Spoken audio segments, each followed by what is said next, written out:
Welcome to Follow Your Joy podcast, where intuition is the doorway to your wisdom, your genius, and your joy. I'm your host, Marla Diane, and I've been transforming creative entrepreneurs' lives for over 26 years. Through 2 businesses as a success coach and a business strategist, and prior to that, an entertainment publicist and a talent manager for 2 decades.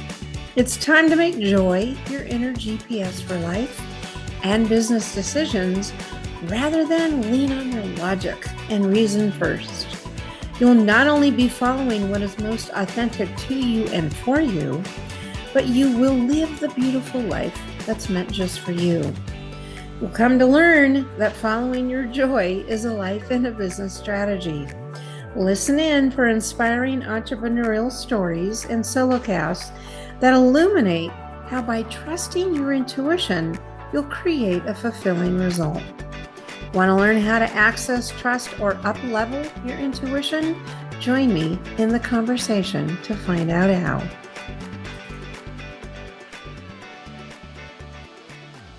Well, hello there. Hello. Oh, sorry.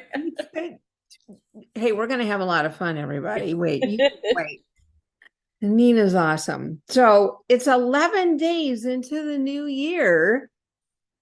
How's it going? How's it going, everybody? Have you begun to build the momentum? Clear on your intentions and goals for 2023? So in last week's episode, I did a solo cast, and part of it was dedicated to composing your joy list. Check it out if you haven't listened. The details are in the show notes today from a blog article I wrote that includes a free download to get you started on your joy list. It's called 10 Fun Ideas to Amplify Your Creative Spirit.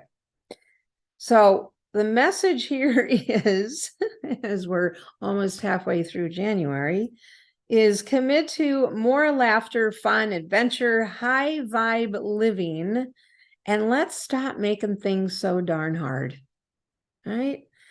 As you claim your goals for money and business and health, relationships, spirituality, and such, consider my message a sweet nudge to ask yourself, how can I add more pleasure and fun into my life in 2023?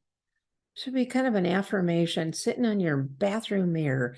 How can I add more fun and pleasure, right?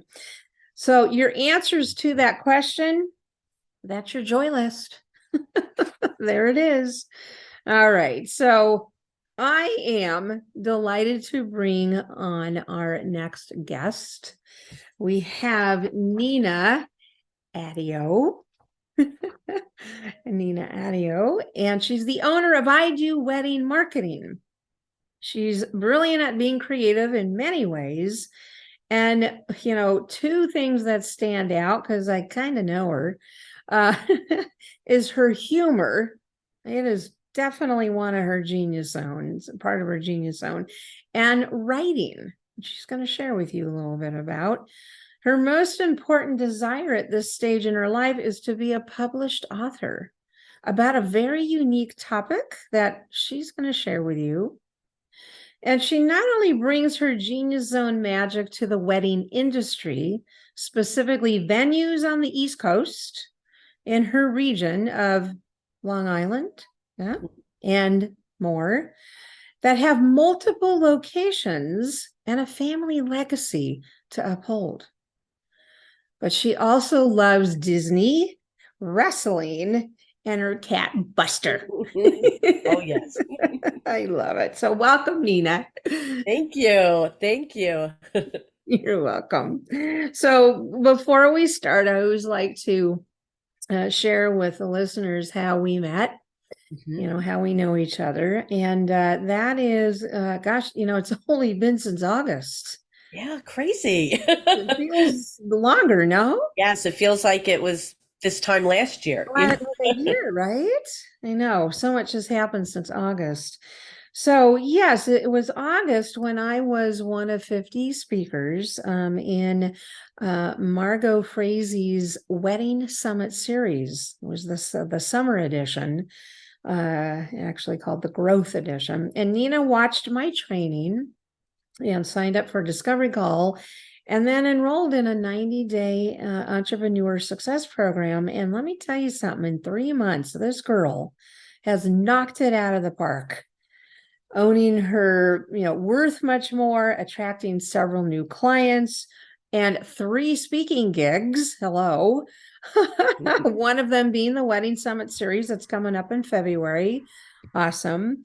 And claiming a goal to write her long desired book. She didn't have that goal yet, and she's really stepped up to the plate on that. So I'm super proud of you, and 2023 looks really amazing for you. Thank you. Yeah, I'm very excited about it. Amen. Oh my gosh. So, okay, let's give the listeners a glimpse of your story of, what inspires you to monetize your passion for writing and social media. I mean, the two of them go together, for the wedding industry. Yeah, I mean, well, first, social media, it kind of came as an afterthought because, when I was going to college, social media wasn't a job. Businesses weren't on Twitter. It Right. wasn't even something I could do. And it kind of came after college. I was continually finding myself, and I had a what they call a viral blog, which was about America's Next Top Model. And I started using, I know, and I started using that on my resumes because I didn't have any college or, experience in that field for social media, and ended up finding myself doing social media for a hospitality group of wedding venues. Mm. And I remember saying to my coworkers, I was like, because I was single, I was young, I was like, after you get married, does it lose the fun? And they all said yes, but for me, after I was married, I was still thinking about weddings all the time. And I really discovered that not only did I love social media, but I specifically love doing it for the wedding industry and venues especially. Yeah. What is it then about the venues for you? I mean, because there's different aspects, absolutely, that can be people's niches. But yeah, what is it about these The venues? storytelling behind them, it really is Mhm. the setting of your wedding and a character in your wedding. And it is such a big hub of it. Through working at the venues, I was able to see the entire back end of a wedding, from Mm. ordering linens to ordering the cake. So it really is a hub, and part of the Disney nerd in me, Marla, because I know you appreciate it too. The hotels have all these identities and characteristics, Yes. and I kind of just take on that magic with all the venues that I get to write for. So And you're right. There's a lot to write about, resorts and wedding venues and such, all those different types of locations, properties. And yeah, I mean, the fact that you're on social media, what you do, you're a storyteller. And so I agree with you. And the fact that, and I can say this because I've worked with you for the last, several months and gotten to know really your platform. And that is, the story around the family legacy, mhm. right? These venues have, again, your very specific niche. Now, yes, you'd come out of obviously the Long Island area, can be national, but a lot of your specialty is definitely your local area. And it's true, these family legacies, these heritage brands is really what it is. It's a heritage brand. And so it's so yummy to be able to tell those stories. Yes, and to take them seriously, because I'm not just doing a copy and paste quote for these captions. I'm telling their story. So I really like taking it as seriously as if I consider myself a part of that legacy when I write for these venues. Yeah, very good. Yeah, terrific. Okay, so what then brings you, here we are, follow your Yeah. joy. What brings you the most joy in your work and your business? It's the connection of connecting the client to the venue or the customer, and nourishing that relationship through the written language of the captions or through the engagement online. What's really fun is what you start to know these brides, like they're a part of my life, but I only know them through the Yeah. Instagram as the venue, but they come back for their christenings when they have their children or for Mhm. other special events. And the connection part of it and connecting online and the expression online is what I enjoy the most. Okay. Well, now I can't help but bring up, obviously, um, Genius Zone. All right. So, you know, what you most love to do in your work, definitely have expressed that, but there's kind of a few more things, if you will, on your Genius Zone list, the talents within your Yeah. Genius Zone. What do you think else? What do you think else is part of your joy in what you do if you look at your list of your Genius Zone? Well, I guess the writing for sure, and getting to take either a service, whether it's a photographer, I work with wedding planners, taking their genius zone and writing about it Yeah. and turning it into written word and written text and expression. Yeah, absolutely. I mean, your art or one of your artistic talents, artistry is writing, just like me. I'm a writer. That's my top artistry, if you will, is the written word. It just flows out of us, right? It just happens. Like I can look at a blank page, have a topic, and just allow spirit, my higher power, whatever you want to call it, higher self, and it just flows, it just comes out, it's supernatural. And I know some of you that aren't writers, it's a challenge. I get it. Look, I would love to be a dancer, but you wouldn't Yes. see me on a dance floor. I'd be all over the place and knocking my knees and all that. Doesn't come natural to me.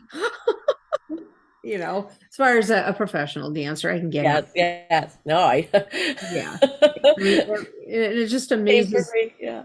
it amazes me at the people that are natural at dancing, and you see a lot of that obviously on Instagram. I'm like, how do you move your body that way, and how do you connect your brain to that part? I just, yeah. I think universe didn't give me that gift on purpose, because if I could, I'd do it all the time. It wouldn't matter. I would just do it all the time. you Want to see me know do a split? Want to see me do this? yeah, yeah, totally. So, okay, so good. So definitely writing. You also have on your genius zone list, educator, speaker, Yes. right? So, yeah, address that. Explain a little bit more of that and what brings you joy in You that. know, I think that's why I love niching down so much, because I love to learn, and I love to apply it, and I love to really have an expertise, or just applying what I've learned. I worked in the wedding industry. I saw all the aspects of it, and I learned that it was its own special type of marketing. And at that time, there wasn't any information online for not only local marketing, but it's local marketing at a very high price point. So you're not just selling, Mhm. a dinner out or a clothing boutique. You're selling a very large price point that's for just one day, and it requires a very special expertise. So by being able to educate on that, apply what I learn, and to continually get more information for myself, just really helps to enhance the whole experience for me. Yeah, well, because I find that beneath someone who loves to educate and teach, which is, comes along with writing, comes along with loving to speak. It's about impacting people's lives. It's about inspiring people, right? It's Mhm. not about necessarily the knowledge, it's the impact on others that you have as a result of enjoying teaching. Yes, and although with my business, I do wedding marketing. I'm always teaching, but also with the wedding professionals that I'm doing social media for, it's Mhm. good to have that mindset because not everybody has hosted a party before or a wedding or realizes Mhm. what's going into it. So sometimes you can fall into language, assuming everybody knows about minimum guarantees and things Mhm. like that, Mhm. but going in with a really patient and educational mindset can really put an anxious client at ease. Totally. So, is there any one, maybe there's a couple, any client that and it's probably a venue, is there any venue that you really, really enjoyed working on that? I don't know, that I think, created a good result for the client. I mean, and you may have all of them, but Yes. whatever your answer is the right answer. Yeah. Yeah. Yeah. Each venue I really enjoy. Same with the wedding planners too. Working with a wedding planner is a lot of fun because one I work with, her name is Krista Graham Events. She's in Detroit. Okay. And what was really amazing about Krista is she has a personal family YouTube channel. It's called The Graham Fam. And That's a she great did name. something called Vlogmas, where she was posting videos every day. And I got to see the behind the scenes of her life. And it made writing for her so much more freeing. There was so much more I knew about her Yeah. and was able to represent about her. So Right. that was really fun because when you have someone who's a wedding planner, they're typically very organized. So in this Vlogmas, I got to see her candle room for storage and how she files her papers and all these different things. And it really made getting to speak as her voice a lot of fun. Yeah. Very good. Speaking about speaking their voice, Yeah. this is a really good topic, and that is I find as well, being a publicist for 30 some odd years, and I coach personal branding. It's usually one of the initial challenges that people have in hiring a social media person is their fear of them not getting their voice. Hmm. Are there any little tips of advice you want to give around that?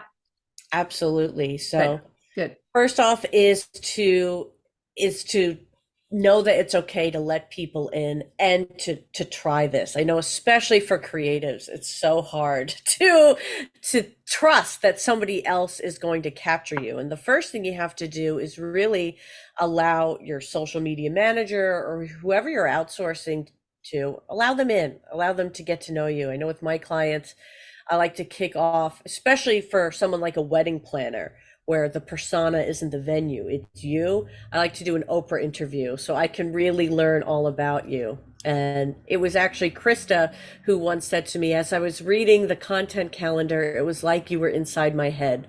And that's always the end result. So you really have to trust that you can get there, and you want to look for someone who's in your niche or understands creatives. And most importantly, you want to give them the opportunity. Be Yeah, open minded and let them get to know you and let them do what they can do and be in their zone of genius. that's right. That's exactly right. And very good answer. I mean, that those are usually what I share with my coaching clients when I'm helping them develop their personal brand platform, whether it's for speaking or their website, what have you. And that is, yeah, I said, if they're good at what they do, they're going to know how to write in your, voice. But you got to give them time, and you also have to give them enough information, right? So Hmm. that they can do that.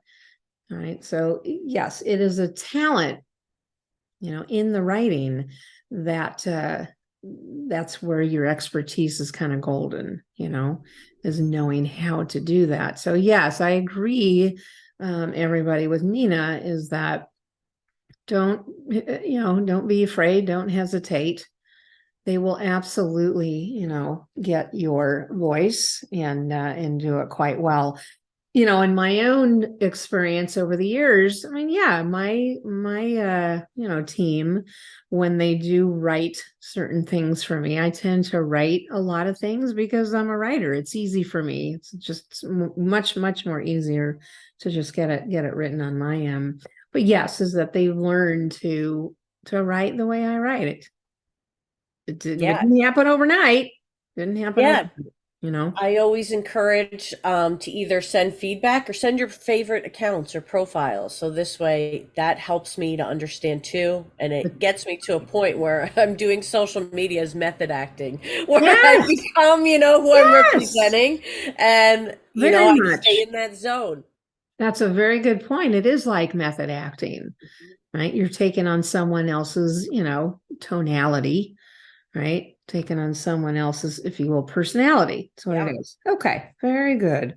So let's have you share a story about, life or business where you followed your intuition, right? This is the premise of Follow Your Joy, that you followed your intuition that led to a joyful, fulfilling result. Yeah, I think it was, when I was introduced into the wedding industry, working, in-house for a group of venues. I loved the job. I loved the weddings, but I could feel my energy, both physical and creative energy being depleted. And my intuition told me that it got very specific. It said, in 2 years, you're going to have your own business.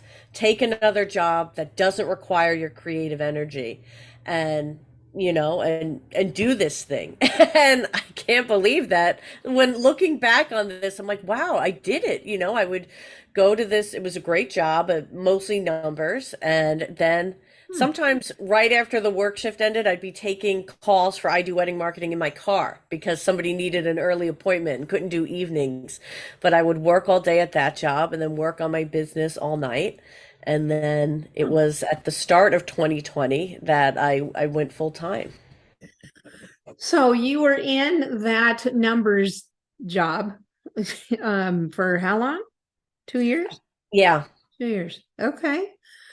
Interesting. I'm curious. Kind of unpack that a little bit for me. Yeah. Yeah, or for us, because Mhm. actually it's the first time I've heard this. Yeah. I don't So know this I part about you. Yeah. this Mhm. job ended up being so perfect. It was actually for they were a brokerage firm for wellness products. So I still Oh, got a fun element because there was a back room of all like the natural peanut butters, the natural soaps, like and we could take them. wow. So it wasn't weddings, but man, we got some really good like natural popcorns, good snacks. Yeah. And, I was just doing a lot of the numbers and orders for the sales team. And when I came to this office, they said, we don't listen to music in the office, but you can have your headphones on. So I would just listen to podcasts and be taking notes of things I wanted to post on my Instagram, things I wanted to put on my website for the business. And I would just be focused on my business while being able to kind of just do this tedious work of numbers. And then I'd get home and I would kind of just have all this built up excitement to apply to my business. And then I would do that in the evenings. Okay, good. So connect the dots for us. Mhm. What was it about your intuition? Help us interpret this. Okay. What was it about your intuition that said, go get an easy numbers job that you're not going to use your creativity because it's going to lead to a business of your own? I don't understand. Yeah. I knew if I was spending 9 to 5 being creative, that I'd have nothing left for my business because I loved the job I was at. It was so hard to leave it, and I was putting all of my creativity into it. And so by the time I got home, there was no more creativity left because I had spent it all. So I needed a job where I could kind of store up that creative energy. Okay. That would be something that wouldn't use, creating images and writing and ideas. So this way at home, I'd have it all for my business. Okay, so did you already know going from the intuition, going into this, job that's going to use whatever left brain and right brain, that you already knew you wanted to do social media business, but you weren't ready Yes. to do it yet? Yes, so I knew I do wedding marketing on my own, and I felt that Ah, doing wedding marketing for a wedding venue would just be too much of the same and a conflict. And interesting. Yeah, it's interesting. Okay, so your intuition said kind of save up all that creative energy for this I do wedding marketing business that you're going to, in 2 years do, if you will, while you're building that up. So you had all this creative energy. Meanwhile, while you're making a living at this job to Mhm. build up to then launching your business. Correct. Oh, interesting. Boy, see how powerful our intuition is. Yeah, yeah. That's very clever. Okay. A little bit of logic in there, a little bit Yeah, of because logic. for me, I wasn't in a position where I could just not be having income coming in, you Sure, know. sure, of But course. I knew I really Absolutely. wanted to do this, and that Yeah. when I took this other job, I said, this is the last job for somebody else that I'm Yeah, going to yeah. have. Yeah, I mean, you treated it a lot like what I find with the wedding, clients that I've worked with, and stories I've heard just in the industry. It's a side gig. In other words, you created a side gig, right, for your social media marketing. And you worked a job to bring obviously that you enjoyed that to, pay the bills and so forth while you were building your side gig. Yeah, Yeah. absolutely. Okay. And that's really, which I'm sure you realized, and have found out too, working with the wedding industry. A lot of wedding people started that way. Yes. It was the weekend gig, right? Hmm. While they were in their, corporate jobs or whatever their jobs were, and then they eventually went full time. Yeah, and that's, for example, Krista, who I worked with when I started working with her. It was a side gig, but she still took the plunge to invest in social media. She felt ready for it, and now she's full time with her business, which is, I can appreciate how huge that is. And when I see a client go through Wow. that, I definitely can appreciate how monumental that is. Oh, it's huge. And I 100% relate with that. I don't know if I've shared this story with you. I think I have. I did the same thing as when I chose to leave entertainment PR. It was a definite divine urge and intuitive thing back in 2006 that said to me, okay, this was a good 20-year run. It is time for something new. Right. And I didn't know what that was going to be, did not know at all, but I did know that my heart and my soul were going, you need, a bigger platform, something more meaningful. It was time. And at the same time, 2006, guess what was happening?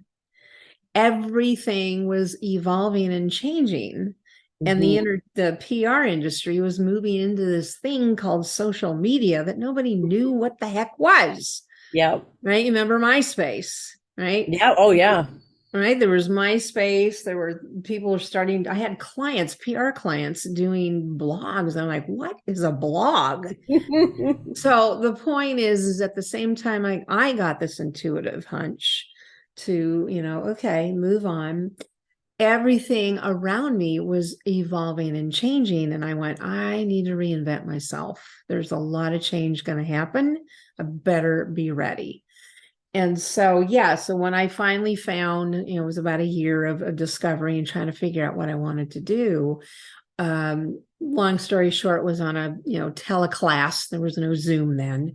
Was on a teleclass with a spiritual woman business owner, and she had this speaker expert on who I really resonated with. And one thing led to another. I went, oh, I can coach people how to create a personal brand, because that's what I was doing in the entertainment industry is literally, marketing through publicity, traditional media, who they were. I developed brands, personal brands. So anyway, I began it was a side gig for me. In other words, I was, literally from the ground running, just let's go. Start.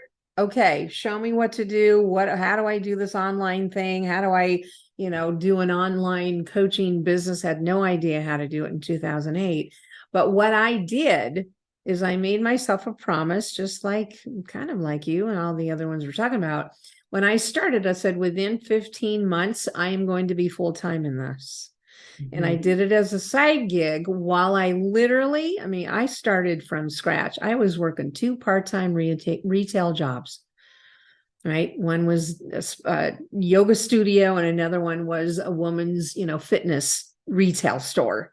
And I was making bupkis. Man, I was making $15 an hour back then, and compared to what I obviously was making in PR. Anyway, all that to say is yes, is I did the same exact thing. And boy, you got to have that dream, in your heart. It has got to be so, so strong, to want that vision. And, sure enough, 15 months later, I was in the high 5 figures, and thank God for my mentors to help me get there. Yeah, I didn't know that, but I think especially what I'm seeing in common is that we both wanted it enough to respect the timeline our intuition was giving us. Because I Yeah. know sometimes you go, I don't want to wait over a year, or I don't want to wait 2 years, Oh, but yeah. you have to honor the process. And That's right. if you truly believe that this is your path, then it's okay. It's inevitable that it will happen. So don't worry that your intuition is Yes. telling you that it's 15 months or 2 years. You have the rest of your life, so it's gonna happen. Right. That's absolutely right. I mean, you've got to have the dream, you've got to have the vision, and that every day, that's what I did. I'm sure you did as well, is not only taking the actions. I mean, I literally from the start, as soon as I slapped up a website on Vistaprint, it was awful looking. Oh my God. As soon as I uploaded and did my own website, I pretty much immediately had, I think, two or three coaching clients. It was pretty quick, but definitely was not obviously enough income until I needed a certain amount. But it was the coaching. The coaching is what got me there the quickest, the soonest, and the most stable. Mm-hmm. Right. So yeah, but the vision, you got to wake up every morning and just believe it's going to be there. Just keep going day after day. Yeah. Yeah. Awesome. Okay. Got it. All right. So why don't you, to kind of wrap this up, why don't you tell our listeners is where can they get in touch with you and what do you have to offer? Yeah. So I'm most active on Instagram. That's kind of my favorite platform. So on there, I'm at I Do Wedding Marketing. And then I'm also on LinkedIn at Nina-addeo. Okay. If you're in the wedding industry or if you're looking to kind of dip your toes in social media, I do have a free 5-day social media challenge on my website. So Mhm. that's at idoweddingmarketing.com/social media challenge. And I'm also really happy to help you with your accounts, regardless of what industry you're in. I do offer Instagram audits on my website that starts at just $97. And I also have strategy calls. So definitely come on over and check it out. I'd love to help you. Okay. Really, that's terrific. Thank you for that offer. And I think that's a wonderful kind of beginning opening to your world. Yeah, Yeah, definitely. good. Okay. All right. Well, thank you so much for being here. Thank you. It's always fun chatting with you. Yes, always. You should see us behind the scenes. Yes, I held back, Marla. It's like, okay, we got some coaching to do here. Um, I know it's a lot. I can tell everybody Nina's just so much fun. She's got a wonderful personality and always looking for the humor in things, which actually is part of her genius zone, which we discovered. Okay, so until next week, everyone, as you work and live, always follow your joy. And remember that success leaves clues. And have a happy first month of our new year. Take care. Bye-bye. Thanks for listening in. You can find more entrepreneurial stories and resources at marladiane.com. And while you're there, enjoy my 3 free downloads to up-level your business and your life. How about you take a screenshot of this episode and tag me on Instagram by sharing your highlights of what you learned today? I'd love to connect there with you. Until next episode, take care.